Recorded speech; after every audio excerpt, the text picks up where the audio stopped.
Good evening, everyone, and thank you very much for being here tonight at this LSE Law public event on stale crimes.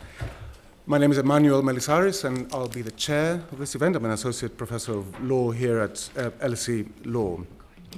So sometimes crimes are disclosed long after they're alleged to have been committed.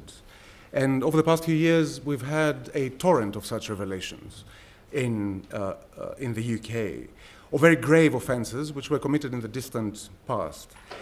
So the question is whether the passage of time has any bearing on those offences, whether our legal arrangements should somehow reflect this passage of time.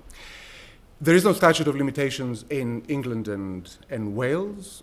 Maybe there are some very few exceptions tried at magistrates' level, but nothing very serious. But some jurisdictions do have such statutes of limitations. And in those jurisdictions, offences such as the sexual offences that have been revealed over the last few years, or the offences that were now committed at Hillsborough, would not be prosecuted. They would have gone too stale to prosecute. So the question is, what's the right thing to do? And what should we take into account when determining what the right thing to do is in cases of crimes which were committed in the distant past? Is it the interests of victims? Is it the interests of suspects? Is it evidentiary issues? Is it the gravity of the offence? Is it the impact that the offence has had on the community? Should we be considering other preferable alternatives to prosecution and punishment?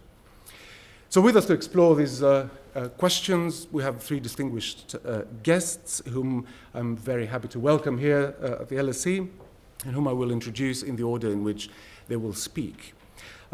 First, we have Professor Phil Scraton, who's now an emeritus professor, I think, of criminology at Queen's University, Belfast. Phil has published widely on a variety of criminological themes, including women in prisons, childhood, and critical criminology. But one aspect of Phil's work is directly relevant to tonight's question. Phil has conducted in-depth research into the context, circumstances, and aftermath of the Hillsborough disaster. Most of you will be familiar with the Hillsborough disaster. Those of you who aren't, Phil will give an account and background of it. So that work of Phil's includes two reports which were published in 1990 and 1995, numerous academic articles, and the much acclaimed book Hillsborough, The Truth. Phil's research was instrumental in the then Home Secretary and now Prime Minister establishing the Hillsborough Independent Panel in 2010 to review hundreds of thousands of documents held by over 80 organizations. Phil was a member of that independent panel, and the report of which prompted the Attorney General to quash the findings of the original inquests on the disaster and order new ones. 27 years on, in April 2016, the inquests determined that the 96 people who died at Hillsborough were unlawfully killed. And it was only a couple of weeks ago that files on 23 people and organizations involved in the 1989 disaster were passed to the Crown Prosecution Service, and now we are waiting to see whether the CPS will indeed prosecute. Richard Scorer is head of the abuse team at Slater and Gordon Lawyers in Manchester. He has been described as one of Britain's leading specialists in the field of abuse law. He has acted for victims in many high-profile cases and has particular expertise in cases involving religious organizations. He also represents many young women affected by child exploitation across the country and acts for victims of abuse with learning difficulties. Antje du Bois-Pedain is University Senior Lecturer at the Faculty of Law, University of Cambridge, where she is also the Deputy Director of the Centre for Penal Theory and Penal Ethics. Antje has published a large number of books and articles on various aspects of criminal law and criminal law theory, and amongst those are a monograph and a co-edited volume on the South African Truth and Reconciliation Commission, which raised the question, among other questions, that we're trying to explore tonight, whether prosecution and punishment are the best course of action for crimes which were committed in the past. Our speakers will speak for about 20 minutes or so each, so we'll have about an hour of presentations, and then we'll have plenty of time for questions and answers. I should mention that we're being recorded, so bear that in mind, especially when you ask your question. If you don't want to be recorded for posterity, then don't ask your question. You can also tweet. The hashtag is LSE Stale Crimes. So if you prefer to address a question by Twitter, please do so. So without further delay, I'll invite Phil to the desk. Thank you.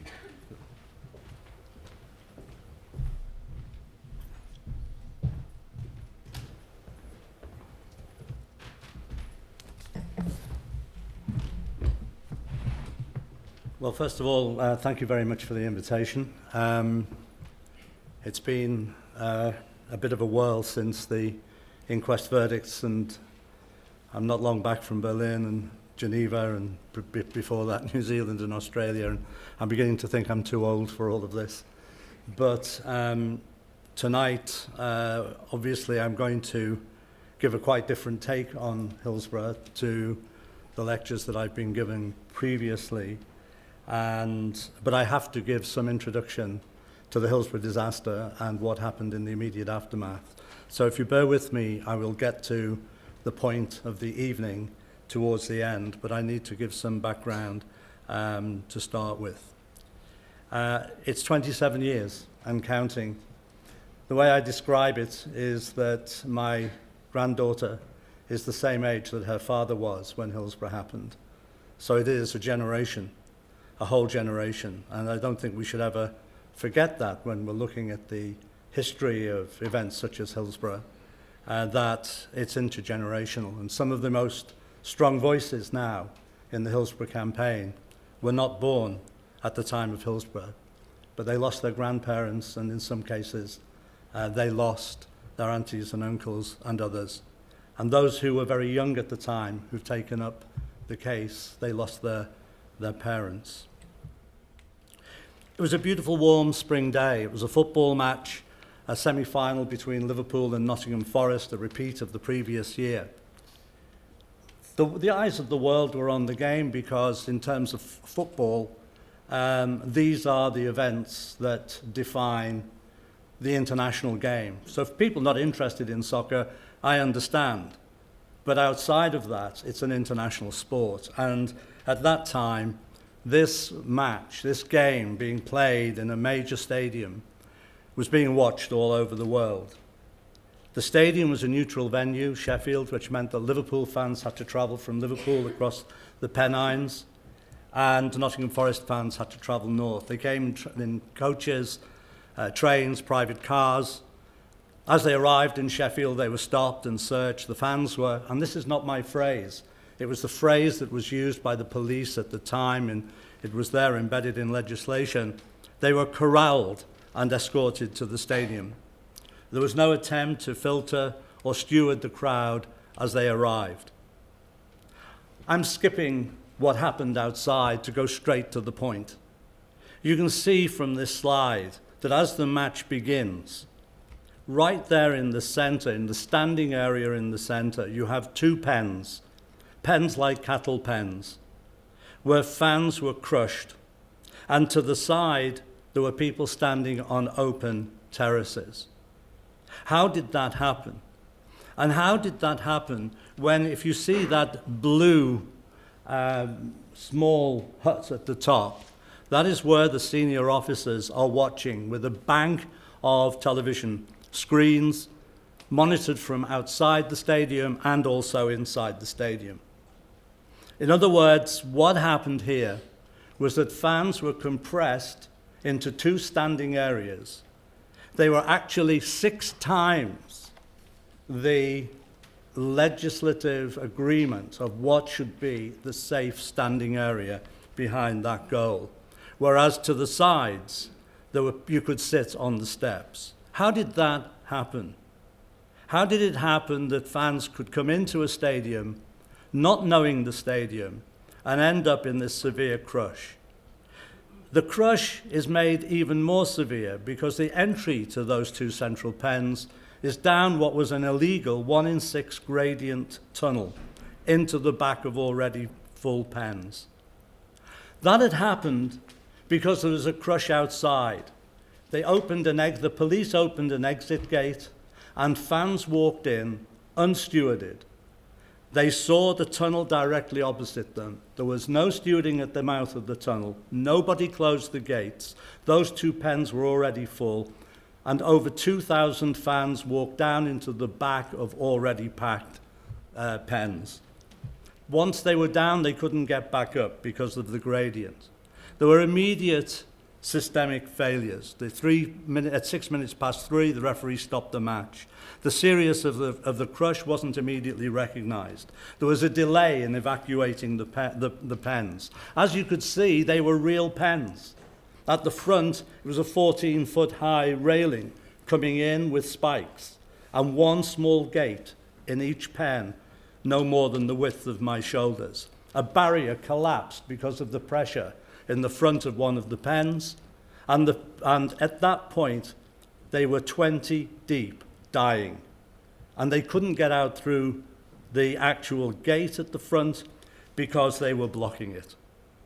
The emergency plan wasn't activated, and as a consequence, 96 men, women, and children were killed, 400 were seriously injured, thousands traumatized, and many have died prematurely, a number of whom have taken their own lives.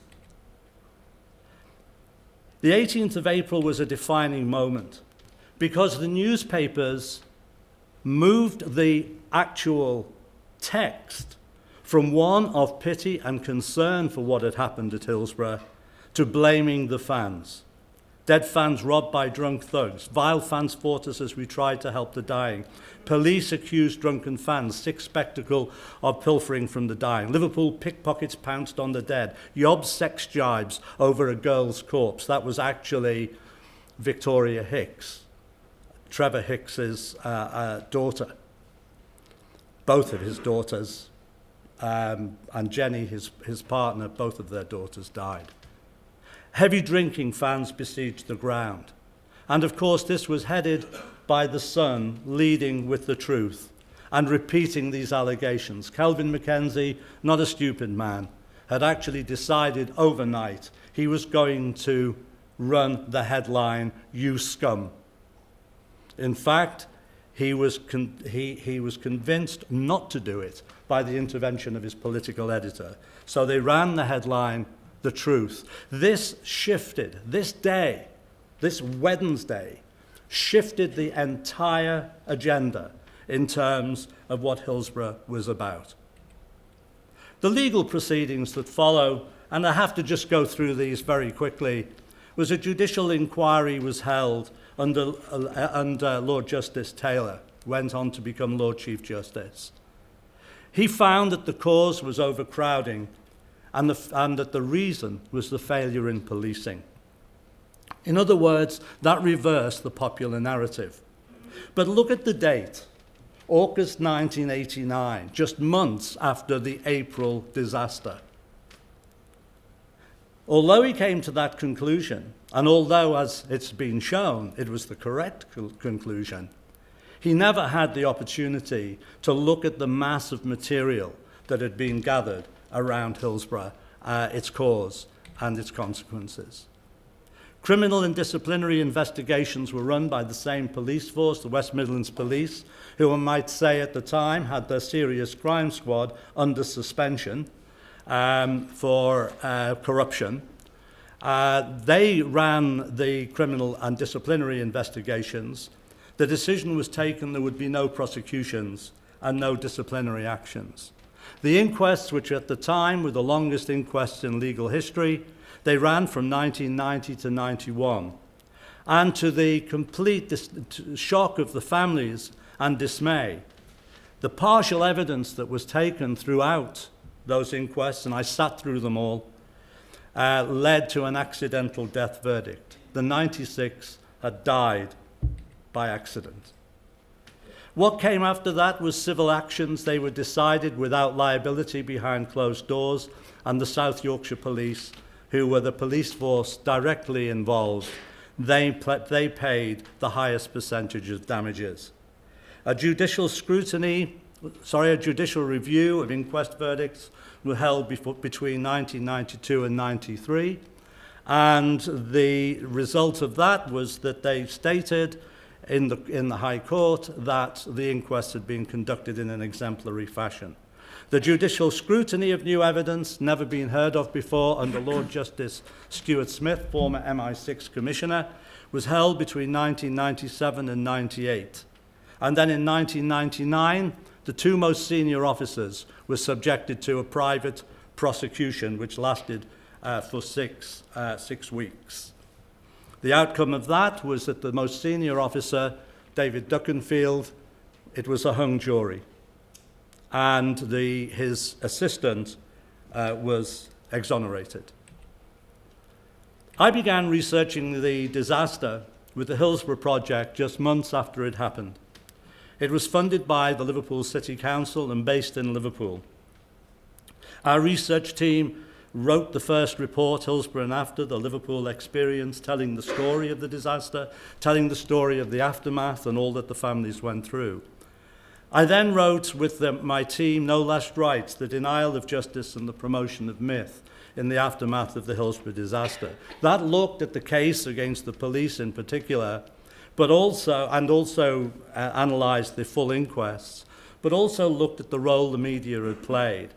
Jimmy McGovern, as a direct response to that, based on the experiences of three families, wrote the film Hillsborough. That was shown in 57 countries and won a number of awards. While this was all happening, I was watching television one night on my way home from teaching on my master's program, and you know when you're tired and you skip through programs on television, and I suddenly saw this guy with long blonde hair talking about his experiences. And I realized he was a former police officer and he was talking about Hillsborough. It took me 6 months to track him down and gain access. And we went walking on the Yorkshire moors. After that contact, the third time we met, I was sitting in the hotel and he went out to his car while we were drinking our tea before I went back to Liverpool. And he came and he put a box file down and he said, have a look at that. And when I opened the box file, I was astonished. From a senior company, senior partner in one of the major companies, law firms in the north of England, Hammond Suddarts at that time, was a fax. And the fax stated, any of those statements that I am returning that have not been subject to review or alteration are okay to go forward. His wasn't. But the words just hit me between the eyes. A senior partner stating to a senior police officer that he was involved in a process of review and alteration, not my words, his, of police statements.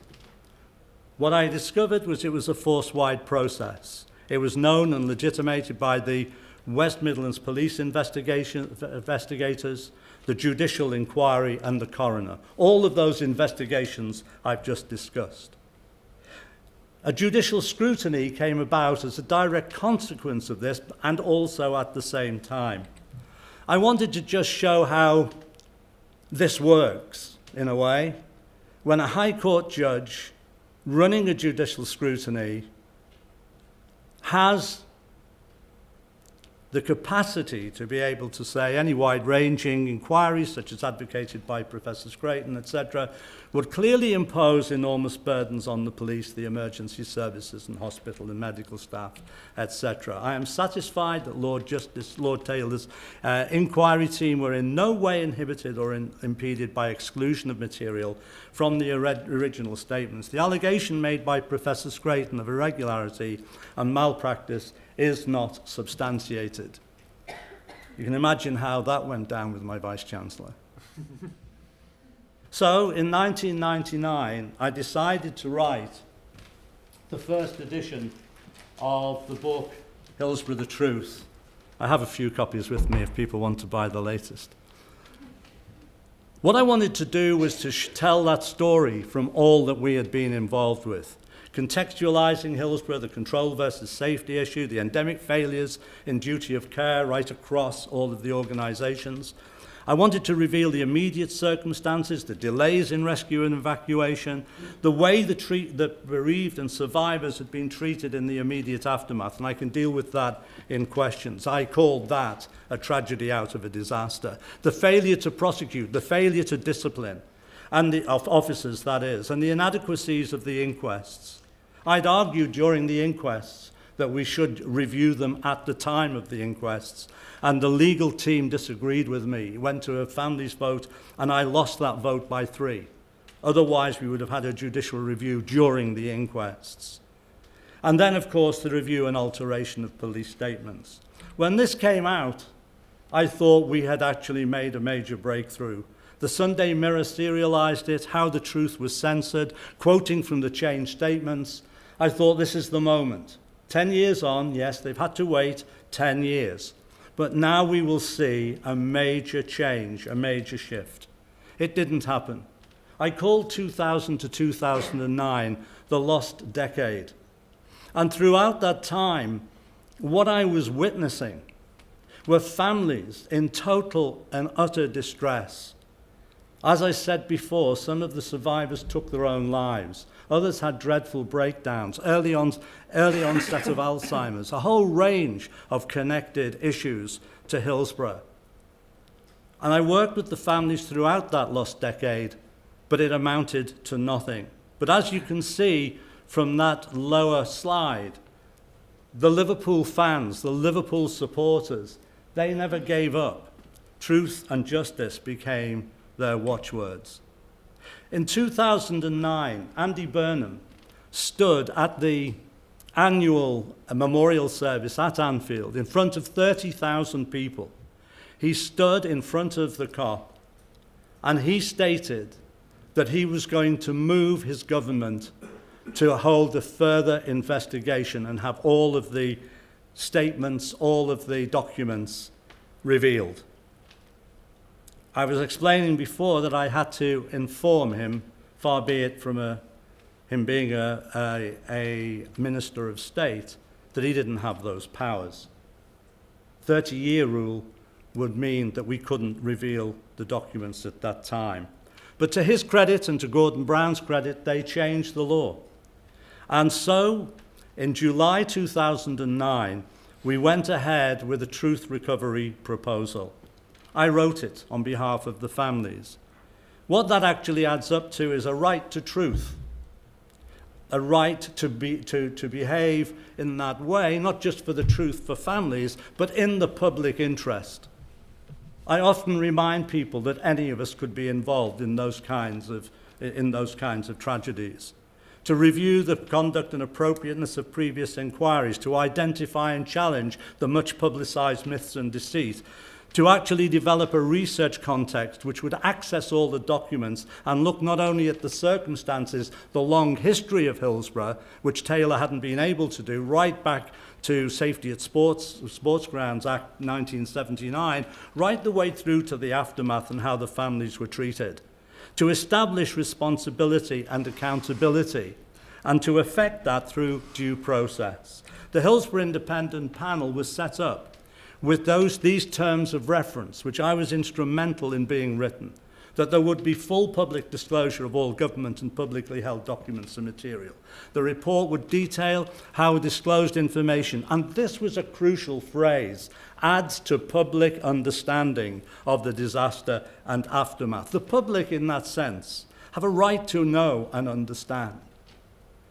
To do that, the research focus would be a content analysis of all disclosed documents involving the context, the circumstances, and the aftermath.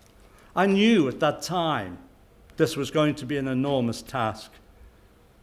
It's very hard to describe what it feels like to be faced with 2 million documents. 800,000 of those are now online that you can access. The review and analysis of the medical evidence and the pathology was really crucial. But of course, we had no body parts. But we would at least look at the evidence and the pathology. The panel was set up. It ran for 2 years. And it came to these conclusions, that there was a clear and present danger.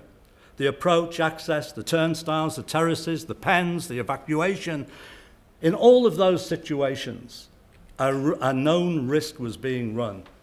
That the emergency response was unprepared and poorly executed at every level. The emergency plan was never announced. The medical evidence, and this was the hardest thing we had to tell the families. They'd always been told that people who died between 3 and 5 minutes after the crush through traumatic asphyxiation. We had now evidence that 41 could have been saved had there been an intervention within 15 minutes. That was really difficult, and we spent a lot of time as a panel discussing how and whether we should, and of course we should, but how we would disclose that information. Most importantly, we were able to do an analysis which demonstrated that alcohol played no part. And we could confidently say that because the people who died were a perfect cross-section of those who came in to that stadium. I can talk about that in questions. We were able to reveal that all the investigations were deficient, that evidence had been corrupted. And of course, one of the important issues was who knew. And of course, the sad thing to reveal in that was right through to Lord Justice Taylor, who became Lord Chief Justice. They all knew. Everybody knew about the corruption of evidence. What we also discovered was that there was criminalization of the dead. Police record checks were run on every single one of the 96, including the children who died. We were able to show that the coroner's inquiry, in 3 chapters we dedicated to the analysis to demonstrating that the 315 cut-off on evidence, because he said all who died would have received fatal injuries by that time, that was false. The inquests were flawed. The review and alteration of South Yorkshire police statements became again on the agenda. Now we had access to all of them. But worse than that, the South Yorkshire Ambulance Service statements, they'd all been through a process of review and alteration also. That was a real shock to me. I'd interviewed those people in the immediate aftermath back in 1989.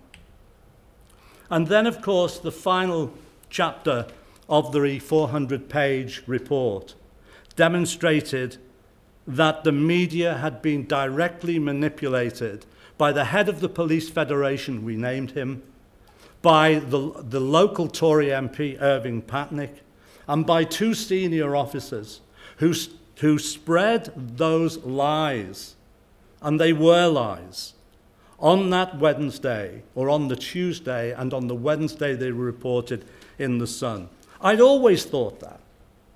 Kelvin Mackenzie, whatever he is, he's not stupid. He was an experienced editor. He knew he would have to be able to stand over the allegations he was making. So where did they come from? Now we had the evidence. We had the faxes that had been sent by those people I've mentioned. We had records of the meetings that they held with him. That's why he was so confident. The media had been manipulated. The impact of the independent panel report was immediate.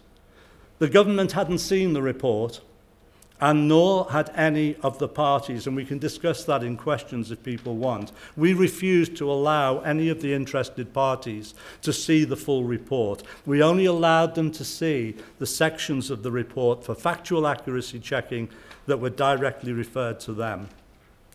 The Prime Minister got up in the House of Commons that morning after I'd spent an hour and a half presenting the report and its 153 findings to the families in the crypt of Liverpool Cathedral. The Prime Minister came down the line from a packed House of Commons where he announced the apology for the double injustice.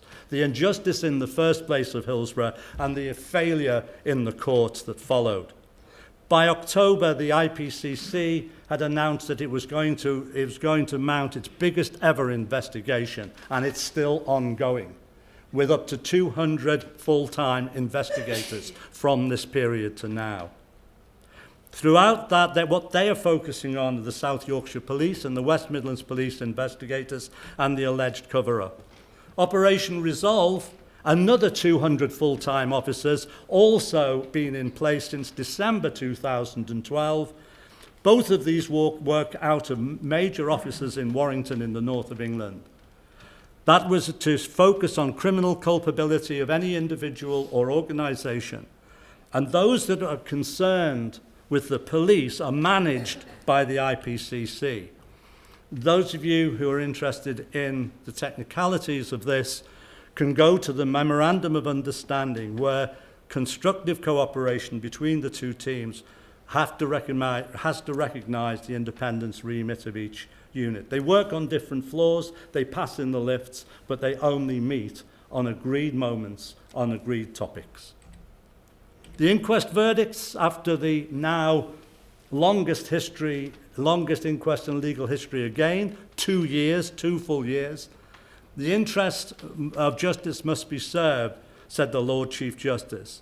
He quashed the first inquisitions and said there will be new inquests in each and every case. This would, he said, vindicate the reputations of those who died, and the memory of each victim will now be properly respected. The new inquest ran from 2013 right through 2014, the preliminary hearings, 5 preliminary hearings, and then the full inquest ran for 2 years. Once again, I was flying backwards and forwards and were not monitoring it from home. The verdict became absolutely mind-boggling, really. The coroner's summing up lasted from February to April. It was the longest summing up I have ever seen, obviously. All of the parties were allowed to see the summing up before it was made, and our kitchen table was laden with thousands of pages, because obviously the summing up, as it was being brought forward, the summing up was being challenged at every level. I'll skip to the verdict. Unlawful killing. It was the only short-form verdict he offered. But now in inquests, we have narratives. There were 25 contributory factors found against the police, mainly the police, the stadium owners, the safety engineers, the local authority, and the ambulance service. And, in answer to question 6, the fans were exonerated of all responsibility. It was remarkable precisely because the inquests were being run ahead of the current investigations. The ASPN BBC documentary that some of you might have seen, which tells the story of this from the beginning right the way through, was finally allowed to be released with an updated final 5 minutes on May 2016. The criminal investigation and the Independent Police Complaints Commission investigation is due imminently, has always been the phrase. Mid-2017, we don't know. 27 years and counting. The potential prosecutions. The files have been submitted to the CPS. 15 by Resolve, that's the police investigation. They cover gross negligence, manslaughter, perverting the course of justice, misconduct in public offices, and other offences around safety. 8 by the Independent Police Complaints Commission, perverting the course of justice, conspiracy to pervert the course of justice, and misconduct in a public office. There are 170 allegations of police misconduct remaining under review. Of course, it won't have escaped your knowledge or understanding or imagination to know that many of the principals involved in Hillsborough are now dead. Also, we're waiting on, when this is through, the civil actions, which will be a class action. So, justice delayed. Of course, the problem is trying, after all this time, to establish beyond reasonable doubt in a criminal court just what people were responsible for. It has, therefore, a major impact on the charges that can be brought. The passage of time. I know only too well how much evidence has been lost or deliberately destroyed during that period of time. The death of key suspects, the death of key witnesses, the reliability of witness evidence. We know that as soon as a person gets up in the court to discuss his or her memory of what happened, by then it will be 20 years, 8 years earlier, the first question will be, have you read Phil Scraton's book? Did you see the drama documentary? Etc., etc. In other words, the corruptibility and the understandable corruptibility of witness evidence through the passage of time. And of course, in all of this, the problem that we've faced all the way through in terms of media reconstructions and distortions relating to Hillsborough. This leads me to what people wouldn't expect from someone who's worked on this for so long. I'm very concerned about scapegoats and can carriers, that individuals will be seen because they're the last ones standing to be carrying the can, to being scapegoated. That isn't a form of justice that I would want to see. I just want people to be held responsible and accountable for their part in the deaths of the 96. Thank you for listening.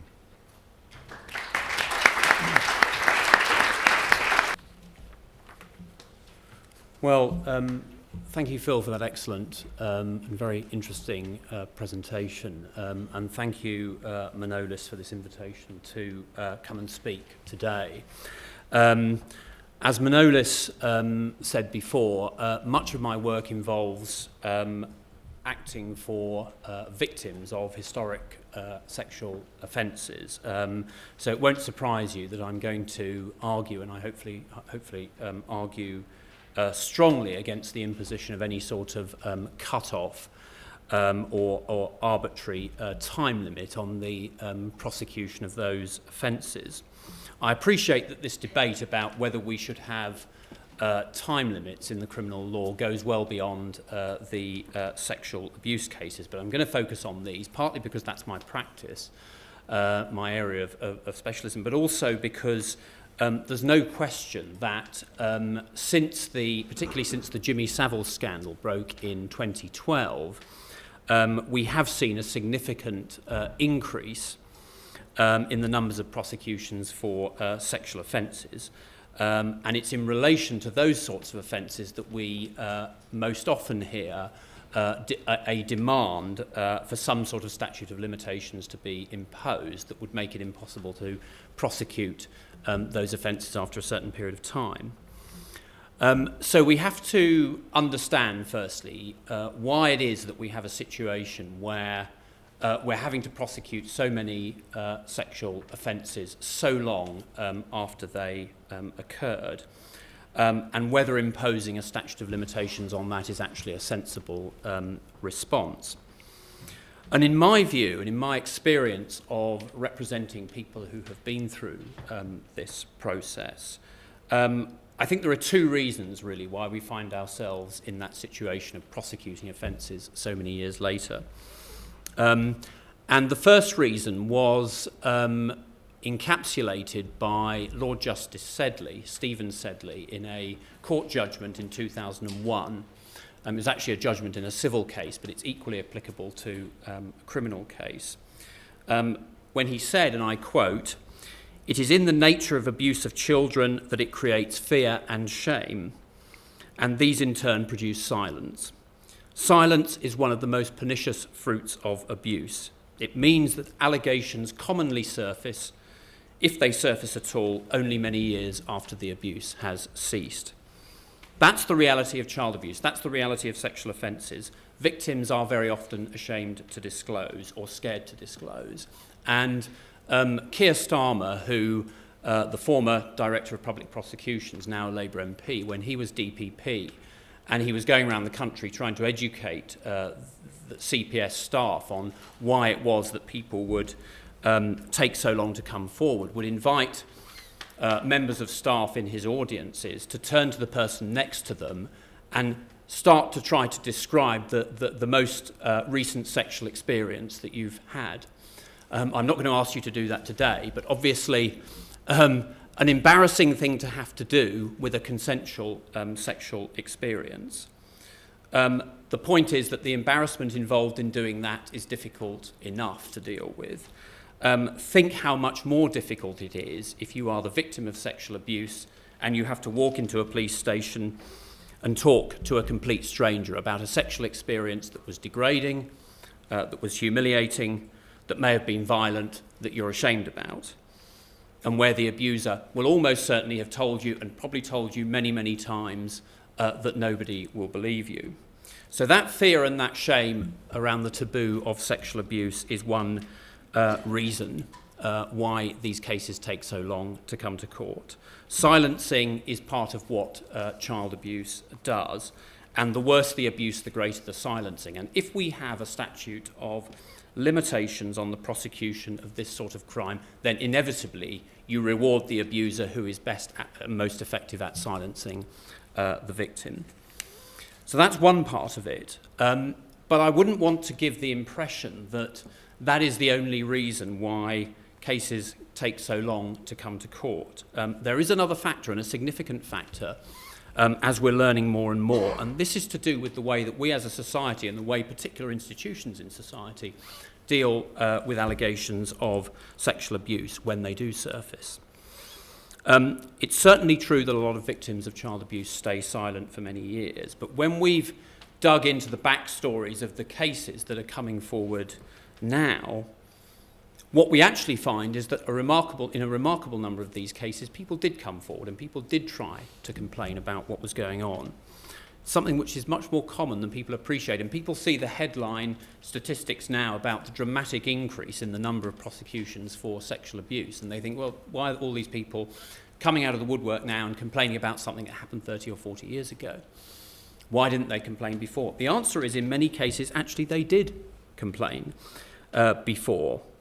I'll give you an example of that, a kind of experience that acting for victims of abuse in religious settings I hear and see almost every week of my professional life. The other day I was talking to a man who was sexually abused by a Catholic priest in the late 1970s. He was 13 at the time. This was in 1978. Very serious sexual abuse, the worst kind of abuse. And amazingly, when he was 14 in 1979, he summoned up the courage to tell somebody about it, to talk, in fact, to a relative, the one person he trusted. He and the relative went to see the head priest at the local Catholic church, not the priest who had done the abuse, but the head priest. And they told him what was going on. And the head priest, interestingly, didn't seem surprised. And as we know now, he'd probably heard about it before. The head priest said to the boy, and this is a conversation which I've heard described so many times in dealing with abuse cases in the Catholic Church. The head priest said to the boy, "You mustn't tell anybody about this. You mustn't tell the police. You mustn't tell anybody.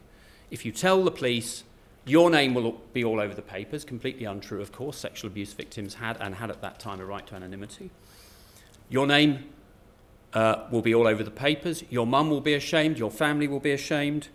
You'll shame yourself. You'll shame the church. You mustn't do it. You'll burn in hell if you do it. Those were the words that were used.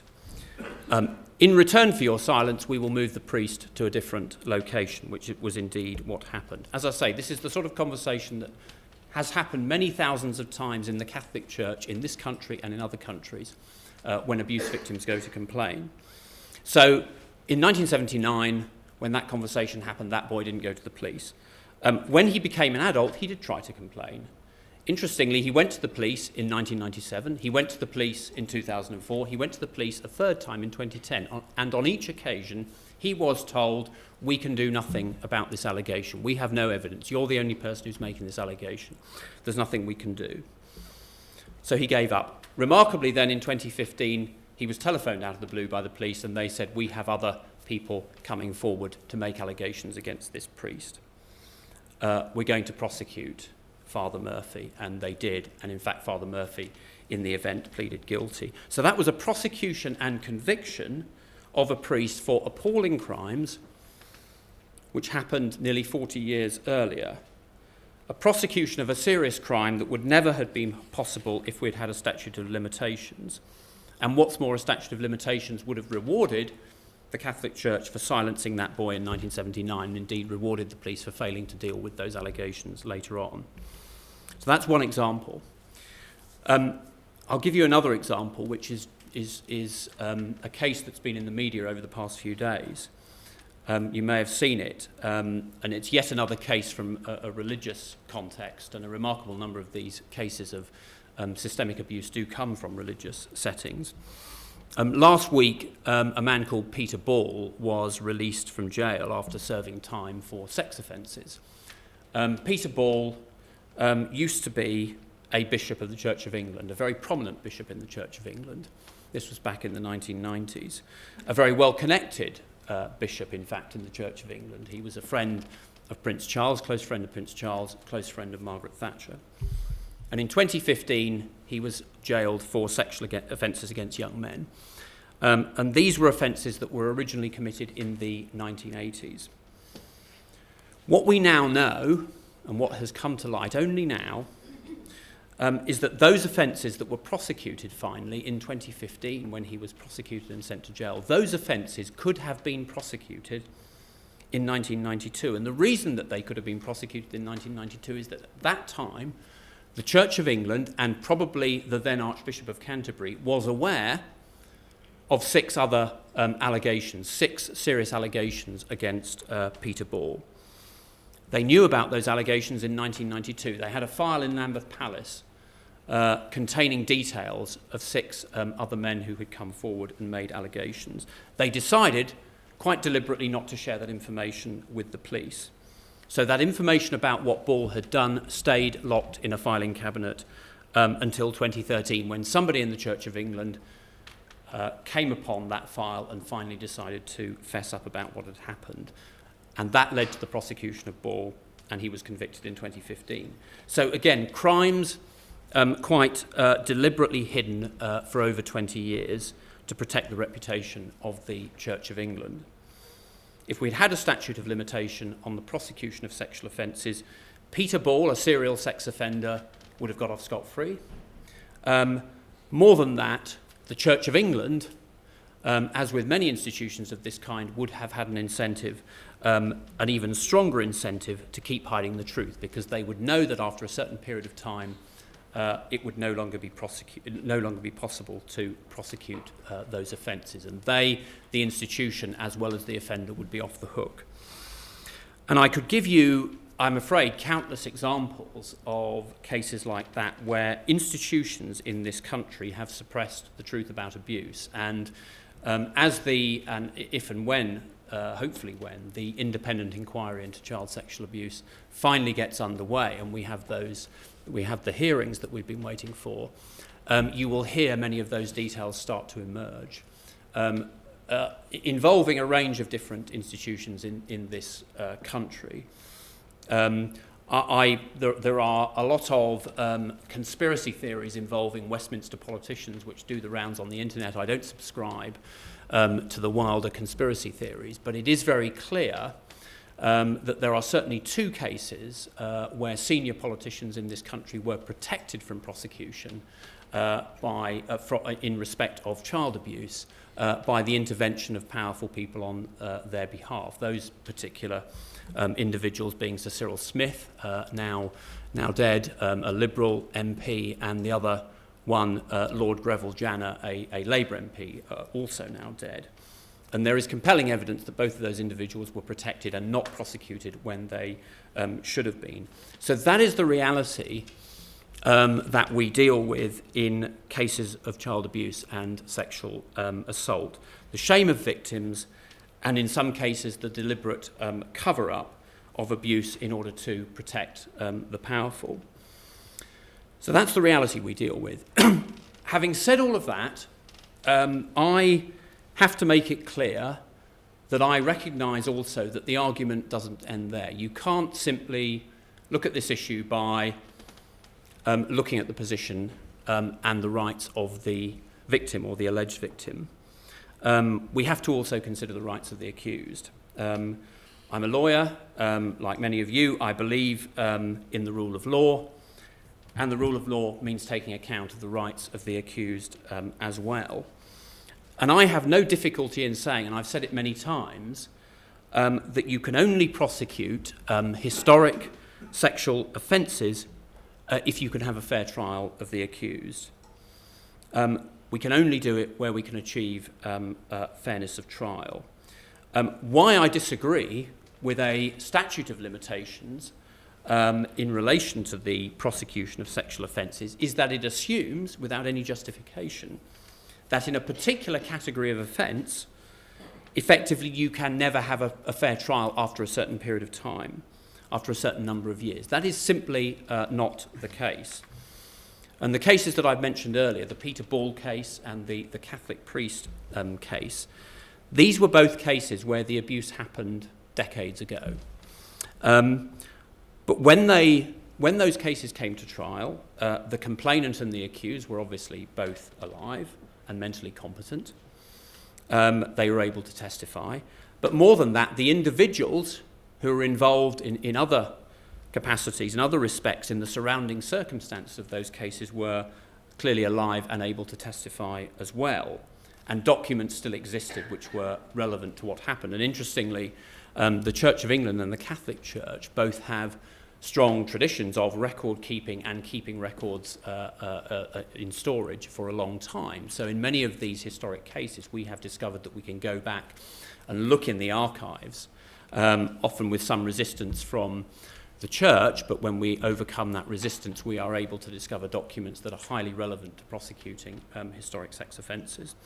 So it is simply wrong to assume that a fair trial is impossible in this category of case after a certain period of time. It entirely depends on the facts and the evidence. There are historic sex cases, and I freely acknowledge this, where a defendant is going to be genuinely prejudiced by the loss of documents. And an example that has certainly arisen is some of the cases involving allegations against care home staff, staff who have looked after children in the old-style institutional children's homes that were there in the 1980s. And there have been instances there where staff have said, well, I can't have done that. I don't remember that child, and I don't believe that that child was there in that institution at the time. And, of course, if the documents that might prove that issue one way or the other have gone missing, then there is a legitimate argument, or there may be a legitimate argument, it depends on the circumstances, to say that it is difficult or impossible to have a fair trial.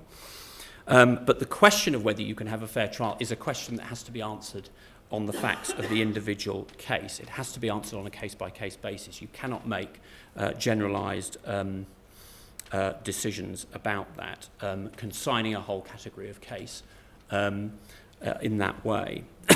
So to summarise where I stand on this, when people advocate a statute of limitations for the prosecution of sexual offences, what I say is give me a society where children are not ashamed to talk about abuse, Give me a society where victims of child abuse are not threatened if they speak up.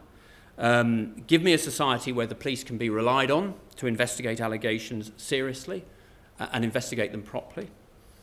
Give me a society where organisations, powerful organisations, don't cover up abuse, and powerful people don't use their power to prevent prosecutions taking place. Give me all of those things, and I will happily concede a statute of limitations for the prosecution of sexual offences. But until we have those things, until we have that perfect world, if we decide to impose a time limit on the prosecution of sexual offences, what we're actually doing is we are making a decision as a society not to punish a large number of these offences, quite probably the majority.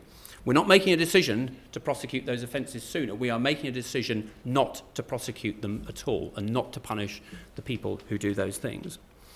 We have to balance that, as I've said, with the defendant's right to a fair trial. And broadly speaking, I think in this jurisdiction we do achieve it. And I believe it's right in principle that we have that balance. But provided we do that, there's no justification, in my view, for a general time bar on these cases. Thank you.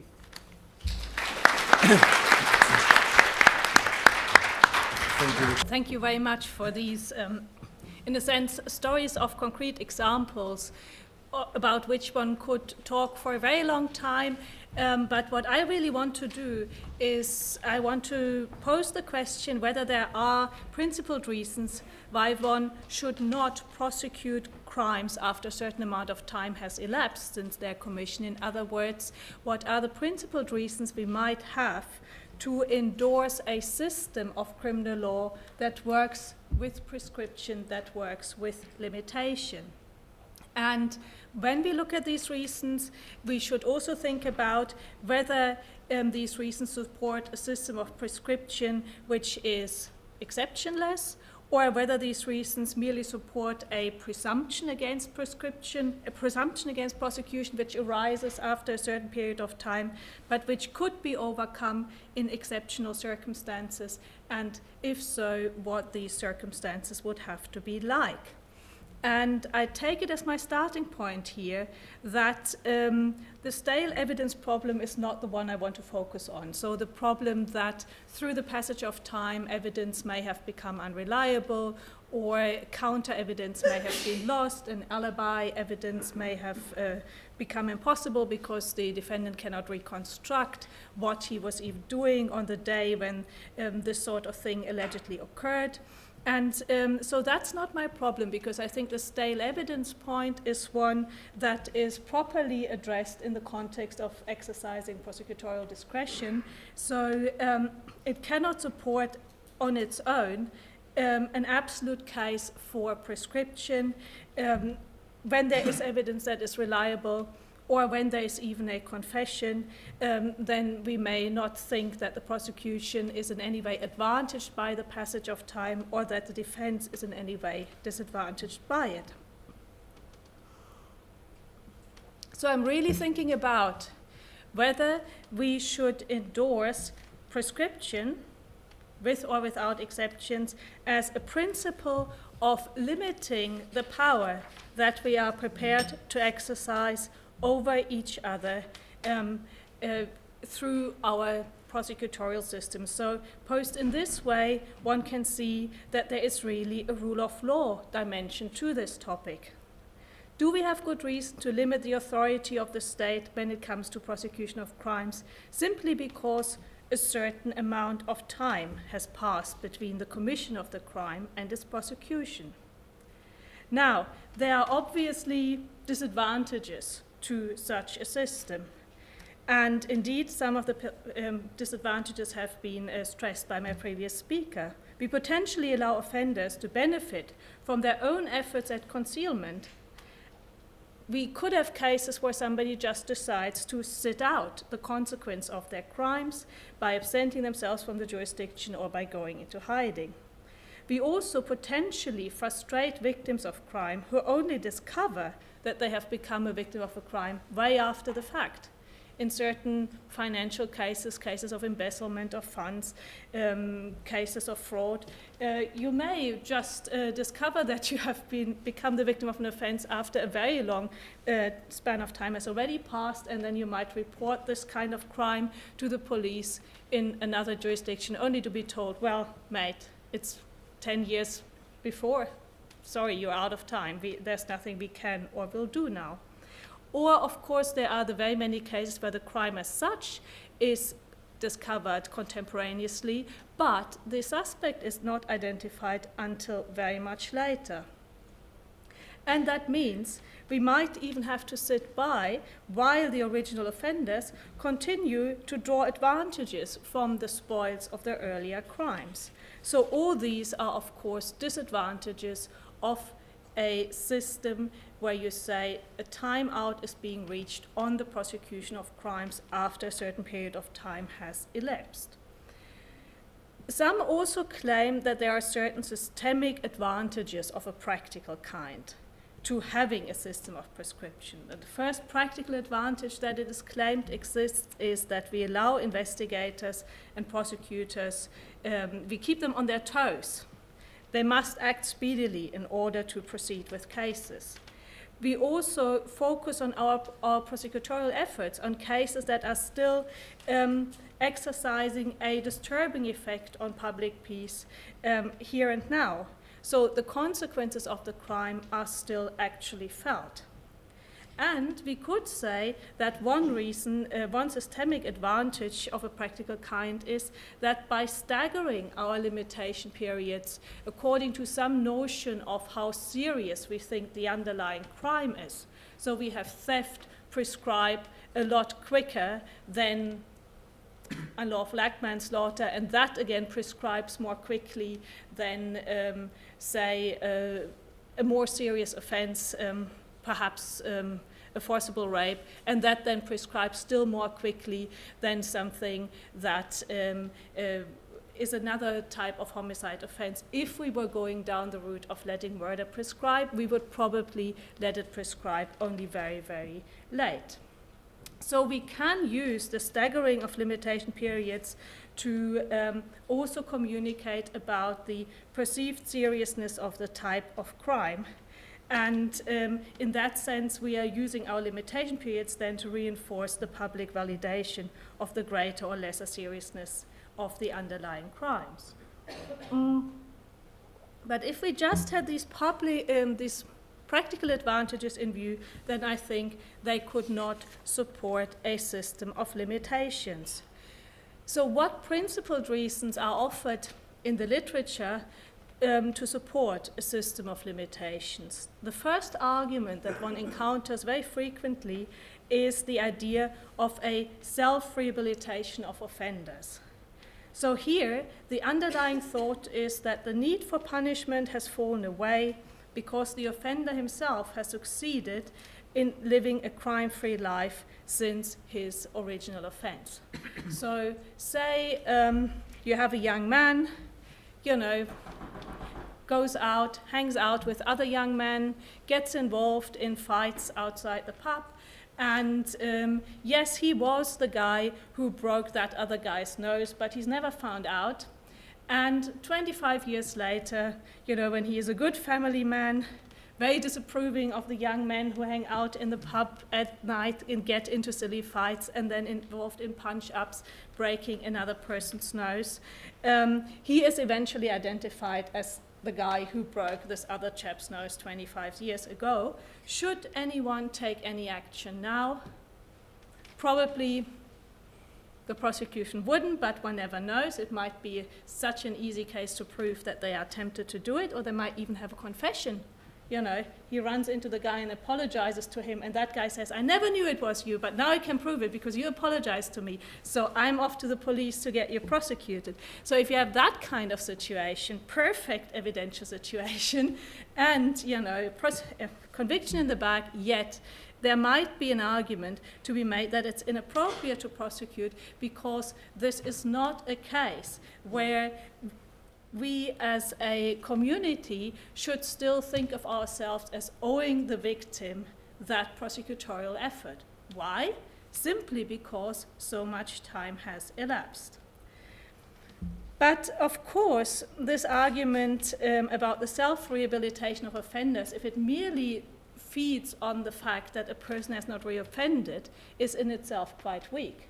Because we do know from studies of desistance to crime that most offenders eventually desist, that there is a peak period of offending in early adulthood.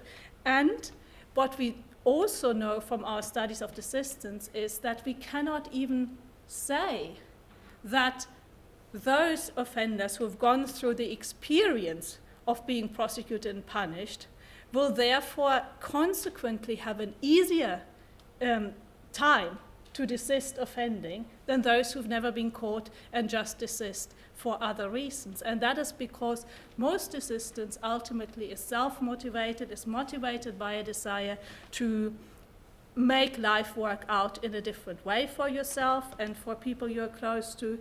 And that means it can probably happen just as easily to someone who hasn't been caught into the prosecutorial net and therefore experienced punishment that is perhaps something that does not facilitate assistance in any event. So perhaps we have no reason to give someone credit for a supposed self-rehabilitation that we should assume has taken more effort than as if they had been caught at the time. So it's really just a loss of interest in the original case. But it also raises another problem. So think again about this guy who got involved in this punch-up many years ago, broke this other chap's nose, apologizes to this other chap 25 years later when they by chance meet again, and is thereby identified as the perpetrator of this offense.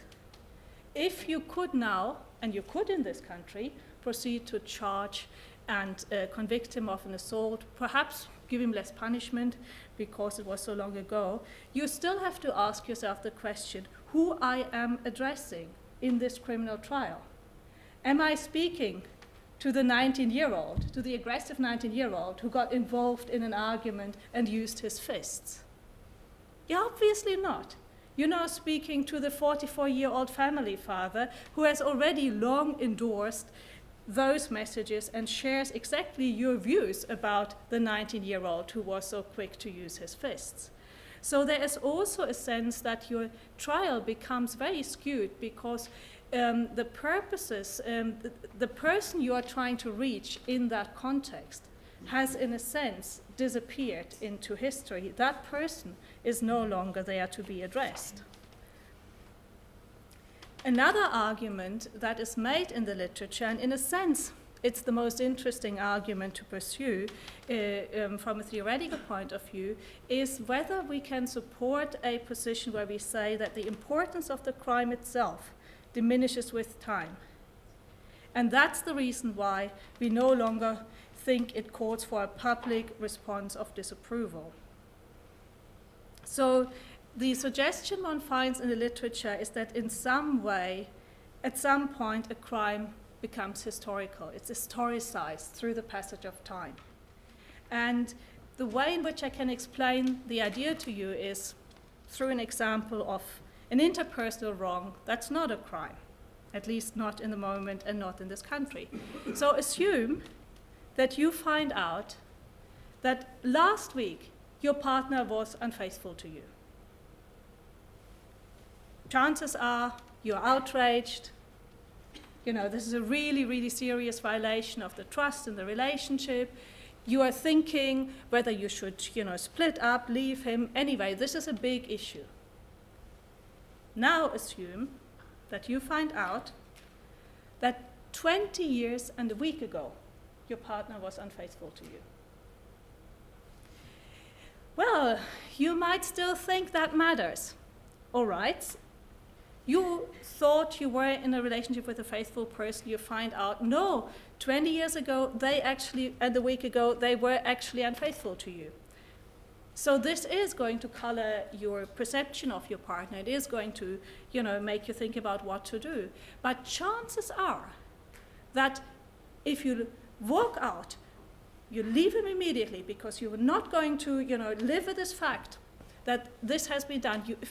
it has for you the actuality as if it had happened only a week ago, nobody you know will understand what you're doing.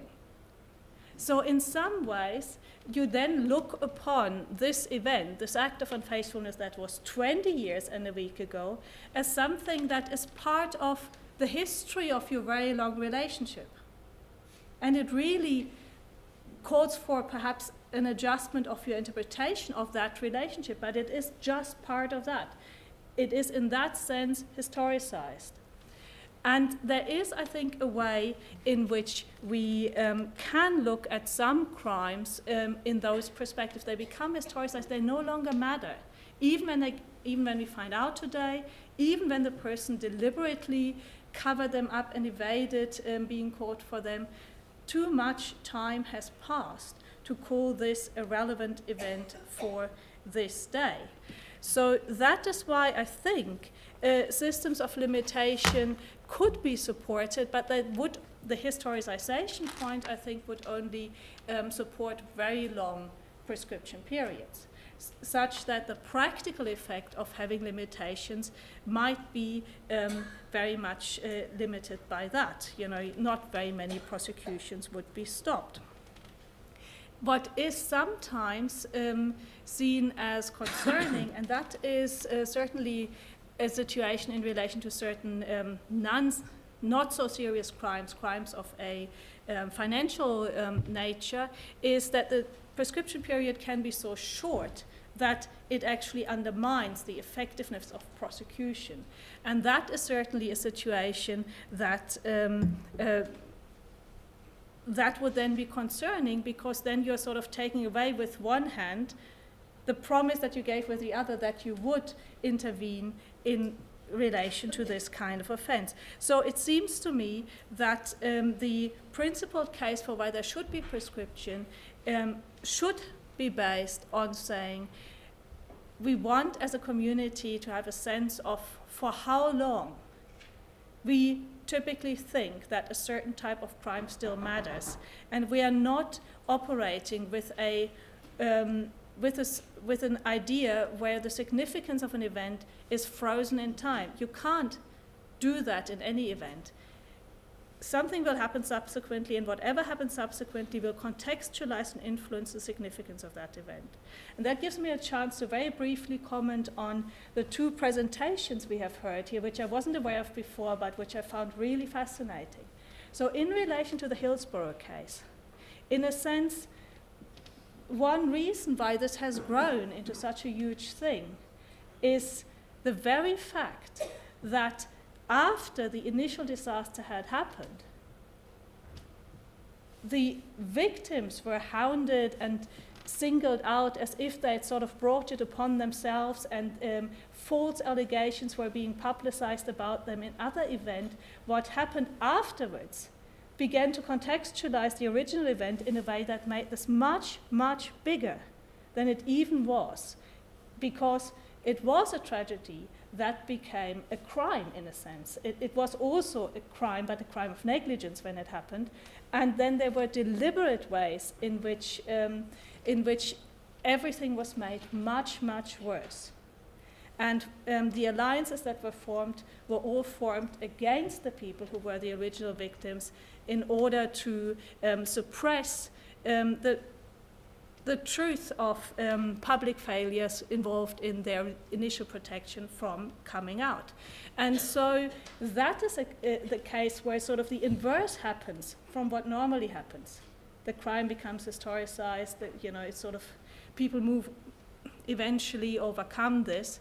And it was partly because they were being so mistreated by the authorities. So when you have that kind of situation, then I think there would be a good case for not allowing state agents to benefit from periods of limitations that would allow them to benefit from, in a sense, abusing the power they have held at the time when it mattered. And at the same time, I think one has to wonder whether the right format for getting through that kind of story is through a criminal trial. because it seems to me that what came out in these inquests, also the widely cast net of what was going on in these inquests, had to do very much with the procedural flexibility that the setting of the inquest allowed, and a trial, even a trial of one of the most responsible, might by comparison disappoint. It would certainly not add as much to the public record of knowledge. So it would not expose as much about who had done wrong than if you had merely the trial process to do this through. And that, I think, connects a little bit also to the sex abuse cases. I think there is a systemic problem here, and systems which do have limitations have actually tried to respond to this, perhaps with a non-ideal compromise, usually by saying that the statute of limitation begins to run only when the victim reaches adulthood. That's the compromise. But it also seems to me that the examples you gave were examples where the crime as such was reported by their victims, and then they met a system that wasn't willing to respond. So again, we have, in a sense, a systemic injustice that is overlaying the original injustice and the original crime committed by the individual. And in those cases, I think there could be an argument, and that might be a strong argument for saying it's a case for making an exception, for overriding a statute of limitation, and sort of making it a model where you would allow for prescription to be overcome by prosecutorial discretion if there are special reasons why a prosecution could not have occurred. So that's my contribution to the discussion. I look forward to your questions. Thank you. Thank you. Okay, we have about 10 minutes for questions and answers, which is roughly 1/3 of what I'd planned originally. But it's my fault for not enforcing the statute of limitations that I had subjected. So there is there's a couple of roaming microphones. So wait for them to come to you. Okay. Oh God, there's a lot. All right, the gentleman at the back there, then the lady there at the back. Yes, you saw with the green jacket.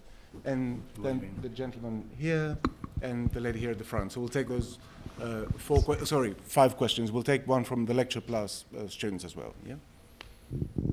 And if I could ask you to identify yourselves and keep it reasonably short. So another statute of limitations. Sure. My name is Michael. I have just a question, an academic question. I think your name is Richard. You were talking about sexual abuse. My question is directed to you. You use the term quite frequently, silencing or silenced or related terminology akin to that. And I hear that term quite often in an academic setting, but I don't tend to hear it elsewhere. And what I'd like to ask is the following. Exactly what do you mean by that? Can you be precise? Is there a legal terminology or a legal definition, or is that just a term that you are using? And that's the first part of the question, but related to that, which is the second part, and it follows on from that. If person A, who say the accused or the guilty perpetrator, says to the victim, if you tell anyone, you're going to hell, or no one will believe you, which I think is the context you're utilising the term silenced.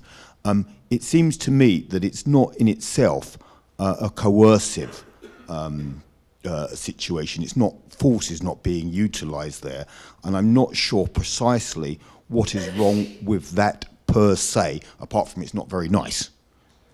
Okay, thank you. Do you want me to? No, we'll group them and we'll answer. So the leader there. Thank you. Thank you. Kavita Kopas, no affiliation.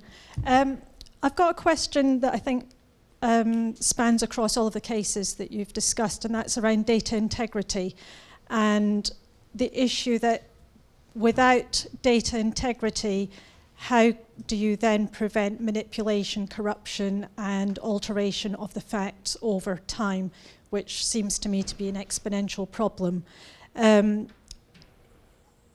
That's one question in terms of what work's being done in order to ensure that in the future, given that we also have social media and many more ways of manipulating the data.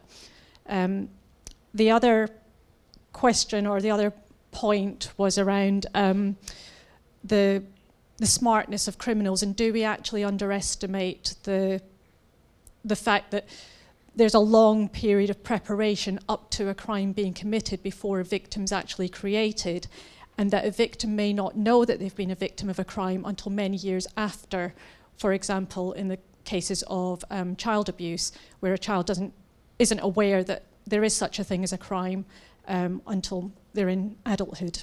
And how do you build that into, a fixed time period over which you may consider a crime to be a crime, but then not after a certain number of years? Thank you. We have a microphone here. Hi there, I'm Deep, I'm an economist. Thank you for your audio talks. It was very interesting and very informative. I've got two slightly related questions, and forgive me if this is extremely simplistic. My first question is, you spoke a lot about anonymity, and I think being anonymous encourages victims to come forward in situations where they otherwise might not. But I've got a related question in terms of the accused. From my understanding of it, they don't get that. And what do you think that is in terms of justice? And do you think that's fair? Should that be changed? In the question of football, because I think there's been cases quite recently, I think Shed Evans comes to my mind, where he was initially accused, found guilty, but later I think it got reversed. So that's a question on how that will affect his life going forward. And my second question is, for those that accuse wrongly, what do you think the sort of protocol would be going forward? Because clearly you could quite affect someone's life in a dramatically negative way if you choose to do so, and there have been cases where people have done that. And those are my two questions. Okay, thank you. The lady here at the front, and Thank you. I'm a member of the public and I'm American, so I'm going to be personal. I'm an adult survivor of child abuse. And as a 7-year-old back in the early 50s, I watched what was happening to my older sister, and I told the little girl across the street about it, my best friend Jeannie. And that afternoon, her mother came walking across the street holding her hand and said to me, "You don't ever talk about those things." And I never did until I was 28, when it had happened to me then as I got older. It is so vital because certain kinds of support was available at the time that, in the States, at the drop of a hat.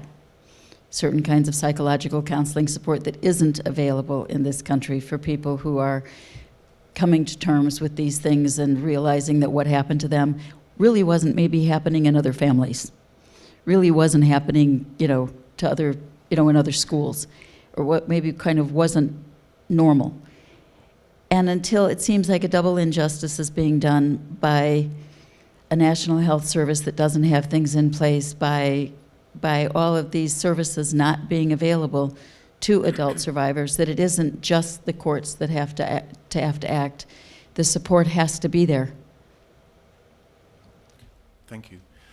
And finally.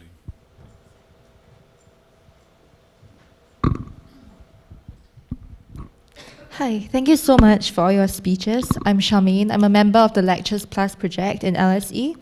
So I just have one main question today. So because in our discussions, we felt that a lot of the main objectives of criminal prosecution might be eroded with time, especially if you're prosecuting stale crimes. So I just want to know, what do you think is the main objective of prosecuting a crime that has already taken place a long time ago? And can these objectives actually be better met using an alternative system rather than prosecution? Thank you. Okay. Well, thank you all very much. Speakers, you have about a minute each, I'm afraid. We'll start with Phil. We'll keep the same order.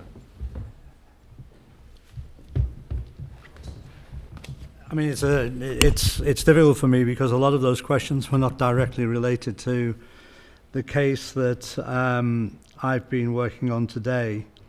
I mean, I can draw on other of my material to say, one of the things I would really want to say is that the other part of my work that I'm best known for is my work on prisons and punishment. And I see every day, in terms of the research I do in prisons, precisely the failures of the penal system and the failures of the penal system writ large. I mean, I see it I've worked in prisons in Scotland, here in England, but also now in the north of Ireland. And so I'm a penal abolitionist. I come from the position that there are, if we have a system of punishment, a process of punishment, whatever punishment actually means, we can actually, in many cases, most cases, remove prison from the agenda. So on the one hand, I see myself as an abolitionist, and I see myself as a law reformer in that sense. However, and I think it was instructive in some of the examples that were given about looking for alternatives, and this relatively new concept of desistance that people are still trying to get their heads around, and desistance theory. That there are issues here when we connect desistance to the forms of punishment we have now.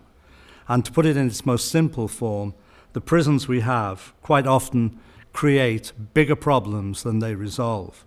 And certainly they don't encourage desistance in any way. And I also agree that desistance has to be self-motivated. It has to come from the inside. But where I begin to part company with that argument, and this does touch on some of the questions that have been asked, where I begin to part company is around the issue of seriousness. It's around the issue of severity, and it's around the issue of the further issue of how over time serious crimes, and I'd be the first person to question our definition of crime in any circumstance, but serious crimes as we understand them, and we've heard an eloquent discussion of crimes that are directly related to sexual abuse, directly related to child sexual abuse, that in that situation, the question of punishment for me is not really relevant. The question, what is really relevant, is to actually have the admission of guilt, to find a process that actually unpacks the truth and reality of what those people have suffered. You know, I understand entirely the broken nose example of a punch-up at a very early age, somebody smacks somebody, and 20 years later, you know, as a good parent and a good partner, that same man has left his past behind. I understand that. But of course, you can't mix that into the issue of self-rehabilitation in issues where the prolongation of the context is part of the process. The denial becomes institutionalized. Not only does the denial, whether it's of serious offences such as sexual abuse, not only and also predatory offences in terms of sexual abuse, but the kind of work that I do on a whole range of other topics. I work and live in Northern Ireland. We have families still waiting after 40 years for inquests because the state will not come to court. I work with those families. We worked on Savile, the Savile inquiry in Derry. We've since been working on the cases with the same unit of parachute regiment, the cases of Ballymurphy. Now those cases are severe cases of high-level injustice. To be honest, it's not my concern about what happens to the individual if and when they are found guilty. What concerns me is the process, that we cannot just say, well, the passage of time is such that in such serious cases of systemic abuse, and I'm talking here of institutional abuse, that we can close the book and pretend that those issues are not today as serious as they were then. In actual fact, in some cases, the legacy of those cases, and we use that word a lot in the north of Ireland, the legacy of those cases is even of greater seriousness than the events themselves at the time. So finding a way forward, and of course I would advocate independent panels, wouldn't I? Finding a way forward that is outside of the usual run of public inquiries becomes one way of trying to expose the issue. But once the issue is exposed, we can't deny at that point that because of simply the passage of time, the culpable should not be actually put through the process of criminal prosecution. I'm not concerned about whether people go to jail. I'm not concerned about whether people in that situation are punished in the classical sense. What I'm concerned about is the fact that over time, simply because of the passage of time, what would have applied then does not or could not apply now. We have to decouple the notion of punishment from due process. Due process is about taking people through the court in order to establish their guilt or innocence, and in that to actually give people redress that their case has been heard. Otherwise, what we do is we fail people who have been through those through that suffering. So it doesn't answer directly the questions, but it tries to draw together the issue of whether we can better meet the survivors of abuse suffering through a process that is outside the law or to the side of the law, or whether the law has to still be implemented. And of course I understand the process of a guard who was in a concentration camp and particularly brutal as a young man, following orders in 1944. I understand the argument that that person is being held as a scapegoat many years down the line. Of course I get that. But in these cases, I don't think there is such a thing as stale, I don't like the word, as stale crimes. There were crimes. They were committed. And we only have due process to hold on to. And most people will only, in ordinary everyday life, will only understand the law as having integrity if the law doesn't have a sell-by date. Richard, on this point of empowering through giving a voice. Well, I mean, on the point that was raised at the end, I mean, I agree with most of what Phil has just said. And going back to the point that was raised earlier about certain types of offences having a period of peak offending and then people settle down. And of course, the reality of sexual offending is that is the reality of recidivism, that people often don't stop offending and they carry on offending until often until they're very old. And that, of course, is another reason why one might want to prosecute, to protect future potential victims.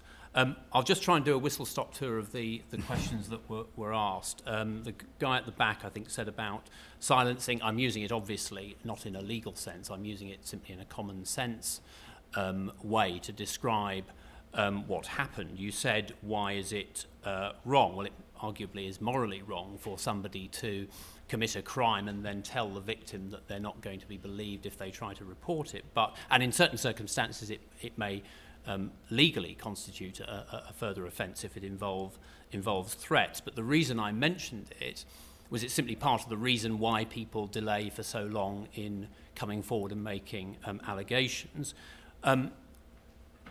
Similarly, I think the point the lady at the back raised about children not understanding that what has been done to them constitutes a crime is absolutely right, and that's another reason why the victims of sexual offences often delay for many years before coming forward, and that misunderstanding about whether what has been done to them constitutes a wrong or a crime is something that can persist into adulthood. Guy, down at the front, you raised the point about anonymity and the rights of the defence.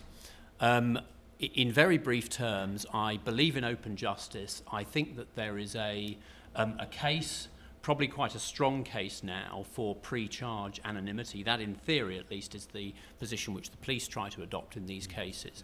There is an argument for a statutory reinforcement of pre-charge anonymity.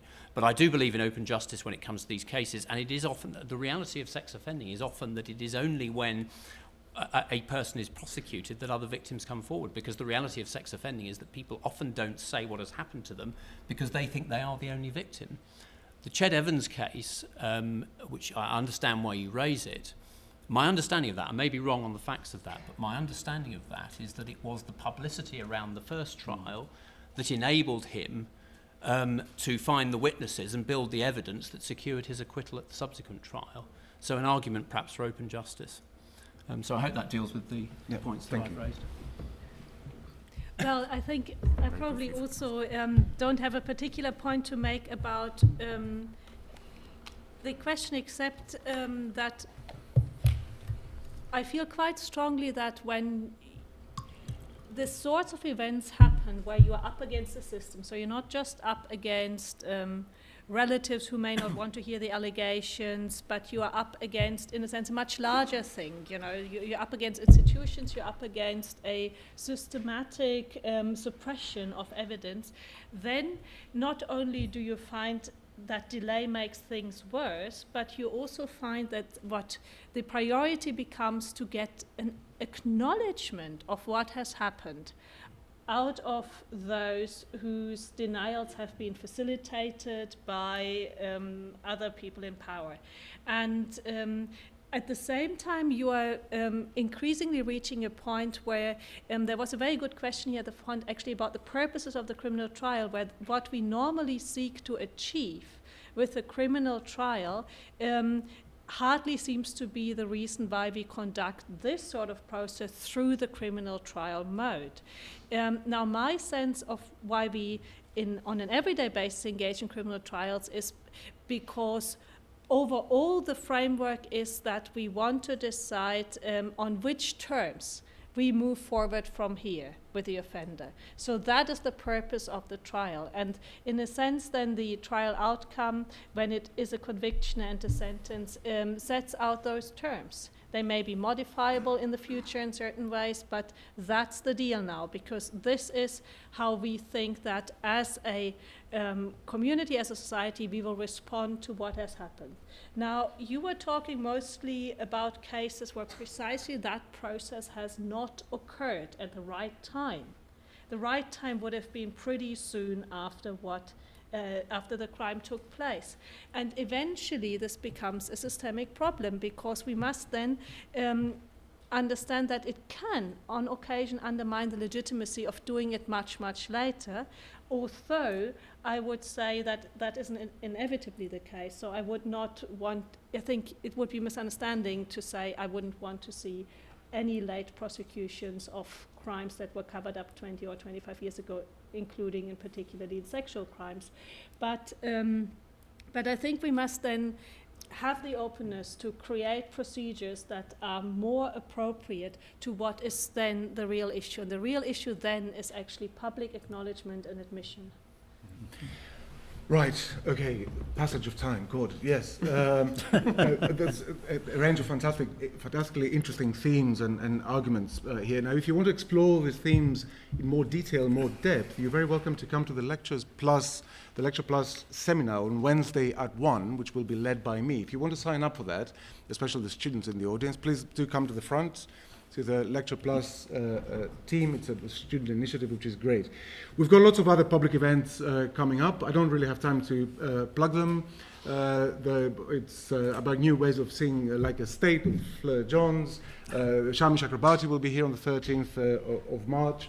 Now, Phil does have some copies of his book for sale. So if you want to purchase the book, do come up to the stage when we finish. The proceeds go towards helping, towards supporting victims' families. They don't stay in Phil's, only temporarily in Phil's pocket, and then they'll be... Right. Thank you all very much for coming, and thank you to the speakers.